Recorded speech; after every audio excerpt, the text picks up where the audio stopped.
Manipur gi hausi koidiba phibam asida chana thaknaba potlam sing awat apa leibasing men sinnaba nongmada changdraba yadraba potlam sing Northern Frontier Railways ka tanaraga ngase Guwahati dagi Khongshang gi damak good trends ama ngase ayuk lam thakre hayeng ayuk thunglaragani ngase lam thabagi thoromaduda ACM Guwahati Rituraj Abor Thakur Manipur Chamber of Commerce ki hanagi General Secretary Jotin Thokjom Trader Nahakpam Santa Sunil Prasad Sativir Jain amadi railway ki staff sing su sarukya ke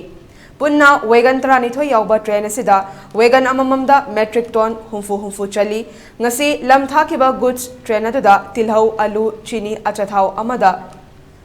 amadi nongmada changraba yadraba potlam kaya yauri train asi hayeng ayuk Khongshang da thunglaragani unofficial oiba paw amada Manipur gi Chief Minister N Biren su potlam singasi okpa chatlaba yari adumakpu chapchaba paw dilaitri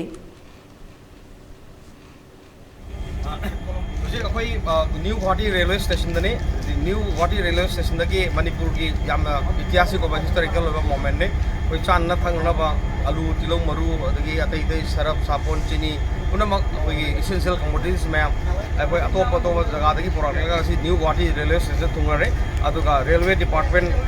yam mateng pangpidna koi business community ma'am na Manipur yongno Khongshang yongna bagi dong tharang to no laire hayeng 9:45 ta honorable CM na koi OP duna hairi bachana thana me Manipur prajati yongna makan no jari thank you very much